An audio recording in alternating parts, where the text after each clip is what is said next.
Today, voting in India is simple. You walk into a polling booth, press a button on EVM, and your vote is cast in seconds. But in 1996, voters in one constituency in Tamil Nadu faced a very different situation. They had to search through a booklet running into more than 60 pages just to find the candidate they wanted to vote, because that election had 1,033 candidates. And the chaos that followed forced the Election Commission of India to change the rules of elections across the country. Hello, I'm Suresh Kumar and you're watching Tamil Nadu elections with the Hindu. Today we explore one of the most unusual elections in Indian democratic history, the 1996 Assembly election in Modakurichi, a constituency in present-day Erode district. It was an election that stunned officials, confused voters and created a record that still fascinates election observers. In the Modakurichi constituency, three major candidates were contesting: Subbulakshmi Jagadishan of the DMK, R.N. Kittusamy of the AIADMK, and Ilanjalian of the MDMK. In fact, the MDMK was contesting its first assembly election after Vigo split from the DMK. But the real story of this election was not about any of these candidates. It was about a dramatic protest by farmers. The farmers' organization in Western Tamil Nadu were deeply unhappy at the time. They accused the AIADMK government of failing to fulfill various promises made to them. Therefore, the farmers decided that 1,000 farmers would contest the election as independent candidates.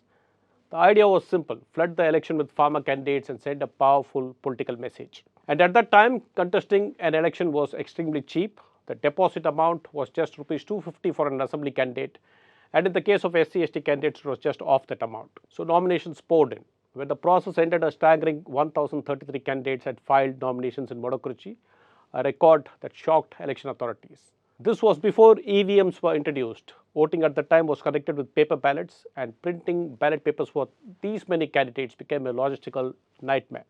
There were also simply not enough election symbols. Only about 105 free symbols existed.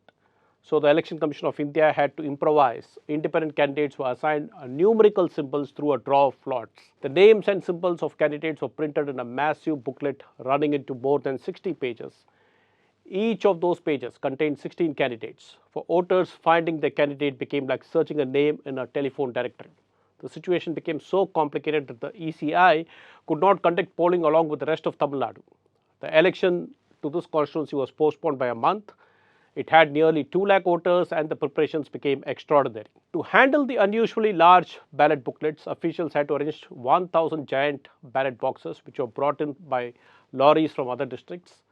The EC also had to increase the number of polling stations. Originally 244 booths were planned, but eventually 491 polling stations were set up. Even the election commissioner GVG Krishnamurthy personally visited the constituency to inspect the arrangements. Even on polling day, the situation remained confusing. Later, the winning candidate Subbulakshmi Jagadishan recalled how difficult it was for voters. She said finding the correct symbol itself became a Herculean task.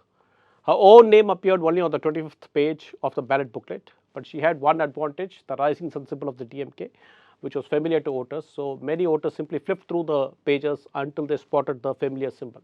After polling took place on June 1, another massive challenge began. That was the counting of votes.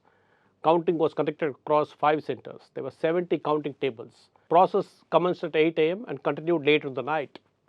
Even then, officials struggled to tally the votes of more than 1,000 candidates. Finally, results were declared at 8:15 a.m. on June 4th.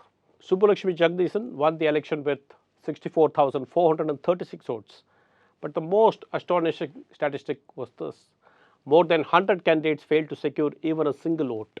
The 1,030 independent candidates together received just 7,480 votes. All of them forfeited their deposits. The Modakurichi election had an impact on the Election Commission of India. Officials concluded that the very low deposit amount encouraged non-serious candidates. So after this election, the EC drastically increased the deposits.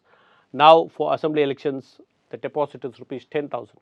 This election remains one of the strangest chapters in India's democratic history, and it proved one remarkable truth: sometimes it takes just one extraordinary election to change the rules of democracy for an entire country.